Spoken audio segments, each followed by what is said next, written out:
સામાન્ય રીતે મિત્તલને મળીએ કે ન મળીએ, એનું કાન હંમેશા આપણા કાનમાં ગુંજતું રહે છે. આજે એની હાજરીમાં એના કામ વિશે વાત કરવાની તક મળી, એનો હું આનંદ વ્યક્ત કરું છું. આપણે ગાંધીના પરિસરમાં બેઠા છીએ. વિદ્યાપીઠ પણ નજીક છે અને આશ્રમ પણ નજીક છે, એટલે સૌથી પહેલાં તો આપણે ગાંધીને યાદ કરવા પડે. એમાં પણ મિત્તલે અમારી લોકભારતી યુનિવર્સિટીની વાત કરી, જે પણ ગાંધીના વારસામાંથી ઊભી થઈ. આપણને યાદ છે કે આ નદીની અંદર જ્યારે મહાત્મા ગાંધી મહાત્મા મોટા બન્યા તે પહેલાં સવારના લોટી પાણી ભરીને પોતાનો નિત્યક્રમ પૂર્ણ કરતા હતા, દાંત ઘસવાનું કે મોઢું સાફ કરવાનું. અને ત્યારે એને કોઈએ કહ્યું હતું કે આખી નદી હાલી જાય છે, શું આટલી ટબુડી લ્યો છો? ત્યારે એને કહ્યું હતું મારા પૂરતી એક ટબુડી છે, હા ચાલી જાય છે નદી તો સૌ માટે છે. આટલી નિસ્બત અત્યારના આપણામાં રહી નથી, પરિણામે આપણે જળ ખૂટ્યા એમ કહેવું પડે છે. મેં અમને સોમેલને કહ્યું કે ખડ ખૂટ્યા એ પુસ્તક પછી લખાવવાની જરૂર હતી, કારણ કે ખડ ત્યારે જ ખૂટ્યા હશે જ્યારે જળ ખૂટ્યા હશે. આપણે જળ ગુમાવ્યા છે એટલે ખડ ગુમાવ્યા છે. પણ મુદ્દો એ નથી કે આપણી પાસે શું નથી, મુદ્દો એ છે કે આપણી પાસે શું કેટલું છે અને એને કેટલું જાળવી શકવા તૈયાર છે. 0.3% વાળી વાત થઈ, અરુણભાઈ દવે પ્રસ્તાવમાં લખી છે, ખૂબ સરસ રીતે એને વિજ્ઞાન કર્યું છે. પણ પ્રશ્ન એ છે કે 0.3% પણ જે છે એને આપણે મૂલ્યવાન ગણીએ છીએ ખરા? ડુ વી થિંક કે આના ઉપર આપણું જીવન છે? કદાચ જૂની એક કહેવત હતી, water water and water everywhere but not a single drop of water to drink. એવી પરિસ્થિતિ આપણી પાસે છે. અમારે રાજકોટમાં મારા દીકરાનો જન્મ થયો ત્યારે એની વોકેબ્યુલરીનો પહેલો શબ્દ ટાંકો એવું હતો. મને બરાબર યાદ છે કે માં કે બાપ એવું બોલતા નહોતો શીખ્યો, પણ ટાંકો બોલ્યો. પછી મને વિચાર કર્યો મેં કે ભાઈ આવો કેમ બોલે છે, પહેલો શબ્દ ટાંકો કેમ હતો? પણ એ ભયંકર દુકાળના વર્ષો હતા અને ત્યારે અમારા વિસ્તારમાં ટેન્કરથી 3 દિવસે એકવાર પાણી આપવામાં આવતું હતું. અને ટેન્કર આવે ત્યારે બધા લોકો રાડો પાડતા હતા, ટાંકો ટાંકો. એને પરિણામે થોડા વખતમાં એને બોલતો સાંભળ્યો ત્યારે એને પણ ટાંકો ટાંકો શરૂ કર્યું. મને યાદ છે કે વોકેબ્યુલરીનો પહેલો શબ્દ ટાંકો હતો. અને આજની પરિસ્થિતિ એવી છે કે આમ કહેવાય છે કે મુંબઈ અને દુબઈ જ્યાં રોકાણ કરે છે એવા કાલાવડ રોડ ઉપર 5 થી 6 કરોડનો ફ્લેટ લ્યો ત્યાં પણ એવું કહેવામાં આવે છે કે દર મહિને વ્યક્તિ દીઠ 3000 રૂપિયા ટાંકાને આપવા પડશે. આ ધીસ ધ રિયાલિટી. કોઈ પણ એવો મલ્ટી સ્ટોરી નથી કે જ્યાં પોતાની પાસે પોતાનું પાણી હોય. કોર્પોરેશન કોઈને પાણી પહોંચાડી શકે એમ છે જ નહીં. અનફોર્ચ્યુનેટલી આપણી કોઈ સરકારના એજન્ડામાં ક્યારેય પાણી જ નથી. પરિણામે હાલત થઈ છે. સિંગાપોર કરી શકે તો હજુ આપણે કેમ ન કરી શકીએ? આપણે એક બહુ મોટું કારણ આપ્યા કરીએ, આપણી વસ્તી એટલી છે ને, પણ જેની ઝાઝી વસ્તી છે એ ચીન આખા વિશ્વ ઉપર રાજ કરી શકે છે. દરેક હાથને એને કામ આપ્યું છે અને આપણે દરેક હાથને કામ આપ્યું પણ પાણી વેચવાનું આપ્યું. મારી શેરીની અંદર 20 ઘર છે. 20 માંથી 18 ઘરે સવારના રોજ 40 રૂપિયાનો એક મોટી બોટલ આવે છે અને એ મોટી બોટલ ઊંધી વાળી દેવાની એટલે એમાંથી બધા ફિલ્ટર પાણી પીવે. આ પરિસ્થિતિ આજની નથી. મેં જે મારા સંતાનની વાત કરી એના જન્મ થયે અત્યારના એને 45 વર્ષ થયા છે, એટલે ટાંકો શબ્દ 45 વર્ષ પહેલાનો છે. અને આજે પણ આપણે જાણીને આશ્ચર્ય થશે કે રાજકોટમાં રોજ 20 મિનિટ પાણી આવે છે. પીવાનું, નાહવાનું, બગાડવાનું બધું પાણી 20 મિનિટ આવે છે. અને છતાં રાજકોટ રંગીલું શહેર કહેવાય છે. મુદ્દો આપણે વિચારવો જોઈએ કે આપણે વિપરીત પરિસ્થિતિ સાથે પણ આપણી જાતને ઇક્વિપ કરી દેતા હોઈએ છીએ. એવા સરસ રીતે ગોઠવાઈ જતા હોય. એમાં ગુજરાતીઓ છે એને તો બધું જ ફાવતું હોય છે. અને એ બધું ફાવે, એમાં પાણી ન હોય તો ફાવે, પાણી ન હોય તો ફાવે. અને તેમ છતાં હું એ પણ કહું કે અમારા રાજકોટની અંદર રોજ સવારના 20 ઘરમાંથી 12 ઘરમાં ફળિયા ધોવાય છે. બેફામ પાણીથી પાઇપ ચાલતો હોય, પાણીનો પાઇપ, અને ફળિયા ધોવાતો હોય. બધી શેરીમાં પાણી ચાલી જતું હોય, કારણ કે એને તો પોતાના જ પાણીની ચિંતા નથી કે આ કાલે હશે કે નહીં. મને યાદ છે કે અમારે ત્યાં જગદીશન જ્યારે કમિશનર થયા ત્યારે એને એવું દાખલ કર્યું હતું કે તમે વોટર રિચાર્જિંગ નહીં કરો તો તમારો પ્લાન પાસ નહીં થાય. પછી પાછું વોટર રિચાર્જિંગ કર્યું છે કે નહીં ચેક કરે પછી કમ્પ્લીશન સર્ટિફિકેટ આવે. એને પરિણામે નવા રાજકોટના તળ સદ્ધર થયા છે, પણ એ પણ હવે તૂટી રહ્યા છે. કારણ કે નવું રાજકોટ એમ બોલો ત્યારે હવે બીજા 3 રાજકોટ ઉમેરાઈ ગયા છે. 400 વારના પ્લોટમાં જે થતું હતું એ હવે 50 વારના પ્લોટમાં મકાન થાય છે. એટલે 400 વારમાં એક બોર થતો હતો, એ હવે 50 ગુણ્યા જેટલા થાય એટલા બોર થાય છે. પરિણામે આપણી પાસે પાણી નથી. હા, આપણી પાસે પાણી છે, દુઃખ આવે ત્યારે આંસુ વહેવાના. આપણે 2 કલાક 2 દિવસથી 48 કલાક અમે કરીએ છીએ, અને આપણે જોઈએ છીએ કે એમાં પણ લોકો મગરના જ આંસુ લઈને બધા બહારથી આવે છે, અને આપણી સામે મગરના આંસુ મૂકી અને હસતા રમતા વયા જાય છે. મને પોતાને એવું લાગ્યું છે કે જે કામ મિત્તલે કર્યું છે એ કામ એકમાત્ર મિત્તલ કરે એ યોગ્ય નહીં રહે. એટલા માટે કે કોઈકે તો કરવું પડશે ભાઈ, કોઈ કશું ના કરે ક્યાંની તામસ હરીફાય. એમ એક મિત્તલે કરવું પડશે ભાઈ એમ આપણે કહેશું તો આપણા વચ્ચેની તામસ હરીફાય હશે. મિત્તલ જ્યાં પહોંચે છે ત્યાં પરફેક્ટ પહોંચે છે, પણ એકલી મિત્તલથી આ કામ નહીં થાય. આનંદનો વિષય તો એ છે, મિત્તલની ક્રેડિટ આપીઓ તે ક્રેડિટ છે કે આ મિત્તલના શરૂઆતના વર્ષો ખૂબ સંઘર્ષમાં ગયા પછી સરકાર પણ મિત્તલને મહત્વ આપવા માંડી. બોલો, અત્યારની સરકાર કોઈ સોશિયલ એક્ટિવિસ્ટને મહત્વ આપવા માંડે અને કલેક્ટરને આદેશ જાય કે આ બેન કહે કે કરી દેજો, એની મોટી સફળતા છે. મને ઘણીવાર, અમે બહુ નજીકના મિત્રો છીએ એટલે મને ઘણીવાર એવું કે થાકી ગઈ હોય એવી રીતે આમ બન્યું તેમ બન્યું, પણ છેલ્લા લગભગ 10-12 વર્ષથી એની પાસેથી સાંભળવા મળે છે કે કલેક્ટરે બહુ સહયોગ આપ્યો, ડિપાર્ટમેન્ટમાંથી કહેવામાં આવ્યું તો કામ થઈ જવું જોઈએ. Better late than never. એ લોકોને પણ સમજાવવું છે કે આપણે હમણાં કરવા જ નથી માંગતા, એ આ કરે છે તો એને સહયોગ તો કરીએ. એટલું સારું, આ લોકોને આ સમજાઈ જાય તો કાંઈ ખોટું નથી, કરી જાય. શાહબુદ્દીનભાઈ કે જેમ સમાજ સેવા કરવી છે એવું કોઈ કીધું તો મેં કીધું કોઈને નડ નહીં તો સમાજ સેવા છે. એમ સરકાર મિત્તલને નડતી નથી, એ મિત્તલનું ગૌરવ છે, VSSNની સફળતા છે. મિત્રો,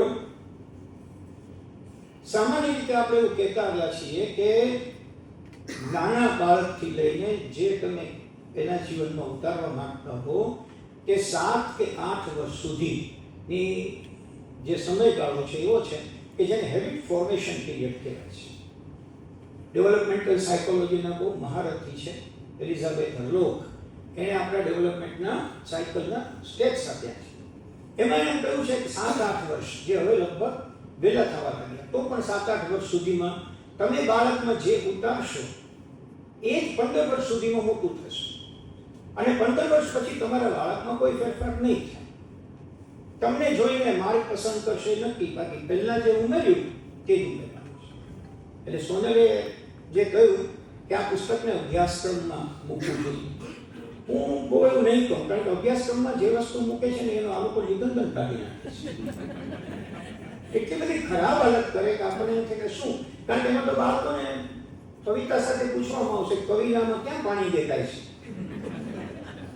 કવિને નહીં, અમને જ પાણી દેખાતું નથી. પણ આઈ પર્સનલી બિલીવ કે આના અમુક મોડ્યુલ્સ તૈયાર કરીએ આપણે, અને એ મોડ્યુલ્સ આપણે સ્કૂલ સુધી પહોંચાડીએ. મને યાદ નથી પણ 3 પુસ્તકમાંથી એક પુસ્તકમાં મિત્તલે સરસ વાત લખી છે. એને લખ્યું છે કે શક્ય બને તો આપણે આપણા બાળકોને અથવા આપણા વિદ્યાર્થીઓને 8-10 દિવસ ગરીબોના ઝૂંપડામાં રહેવા મોકલવા જોઈએ. આટલું જો કરવામાં આવશે તો એને ક્યારેય ગરીબી શું છે તે સમજાવવાની જરૂર નહીં પડે, એવું એને પુસ્તકમાં લખ્યું છે. આઈ પર્સનલી બિલીવ કે આપણા બ્રાન્ડ એમ્બેસેડર આપણે વિદ્યાર્થીઓને જ બનાવવાની જરૂર છે. High school, higher secondary, college, NSS group, અને એ લોકો જઈને પ્રચાર કરે કે આ જળ સાચવવું શા માટે જરૂરી છે. એ લોકો દ્વારા એટલા માટે કે બાકીનાને રસ નથી. રાજેન્દ્રસિંહ, જેને આપણે વોટરમેન કહીએ છીએ, એની વાત પણ જો અજયભાઈ કરી ત્યારે ખબર પડી કે એ તો ઊંટનું મોં મારવાડ બની એમ જ થયું હોય તો આપણે કોના ઉપર આધાર? આ પરિસ્થિતિમાં આઈ પર્સનલી ફીલ કે આ પુસ્તકના કેટલાક મોડ્યુલ્સ બનાવીને પ્રેક્ટિકલ વાતો અંદર પુષ્કળ લખેલી છે. મિત્રના વિડીયો એટલા બધા પોપ્યુલર છે કે ઘણા લોકો સુધી પહોંચે છે. પણ એવું બને છે આપણે ત્યાં કે આવી કકળાટની વાતો શાણા લોકો સુધી જ પહોંચે છે. પેલો જે એનો ઉલ્લંઘન કરનારા કે પાણીને વેસ્ટ કરનારા કે પાણીનું મહત્વ ન સમજનારા લોકો સુધી કોઈ દી કાંઈ પહોંચતું નથી. મને ખબર છે કે હું સ્કૂલમાં નાનકડો ભણતો, પ્રાથમિક સ્કૂલમાં, ત્યારે કેટલાક વિદ્યાર્થીઓ મોડા જ આવતા અને મોડા આવે ને સ્કૂલની બહાર ઉભા રાખતા. અને સ્કૂલની બહાર ઉભા હોવાની લાઈન જેટલી મોટી થાય એ પ્રમાણે આચાર્ય અમને લાંબુ પ્રવચન આપતા કે શું કામ વહેલા આવવું જોઈએ. પણ અમે તો બધા વહેલા હતા. જે મોડા એટલે બહાર ઉભા હતા. પાણીમાં જ અલગ છે, માતૃભાષામાં જ અલગ છે. માતૃભાષા વિશે આપણે જ્યારે વાત કરી તો બધા જાણતા હોય. તારી આંખનો ઓફીણ એટલે કે વંશમોર. પછી પૂછો બાપનું સંતાન તો કે ઇંગ્લિશ મીડિયમમાં. આ વાસ્તવિકતા છે આપણી ગુજરાતની. તો ખાસ ગુજરાત જાડી ચામડીનો પ્રદેશ બનતો જાય છે ધીમે ધીમે, અને પરિણામે આ બધી બાબતોને આપણે જોઈએ એટલી હૃદયથી સ્વીકારતા નથી હોતા.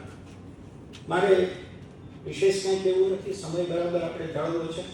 પણ એટલું મને કહેવાનું ચોક્કસ લાગે છે મિત્રો કે આપણામાંથી જેટલા લોકો મિત્તલના સહયોગમાં પાણીના એક ટીપા જેટલો પણ જો સહયોગ આપી શકે, તન મન ધન જે રીતે આપી શકે, એનું કામ બહુ જ જોરદાર ચાલે છે.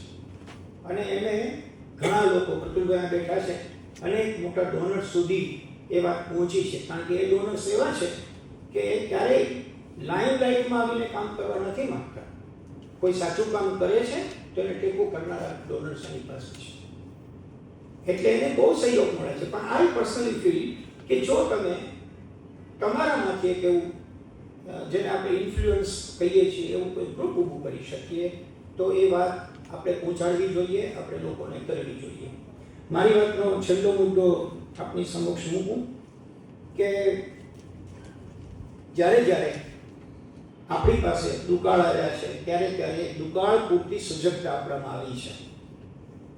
અત્યારના જે લોકભરતીની વાત કરી કે જ્યાં સોનલ ઉછરી છે, એ લોકભરતીમાં અત્યારે તમે ફોન કરો જાન્યુઆરી પછી તમારે આવવું છે તો વરસાદ થઈ જાય પછી આવજો.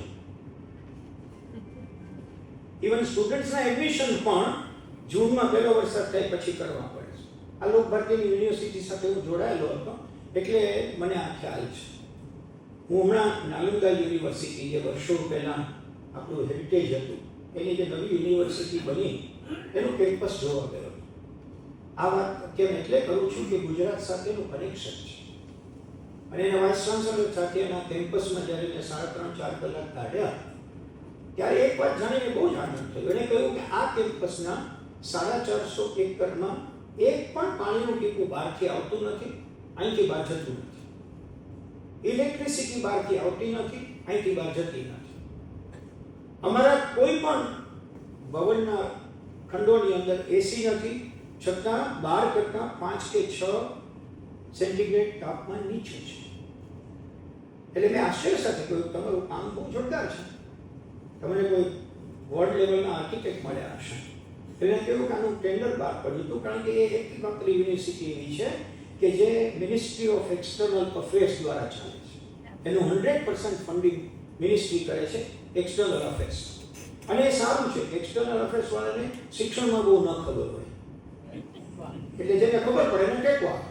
આપણા શિક્ષણવાળા જેને ન ખબર હોય એ જ આપણને હેરાન કરતા હોય છે.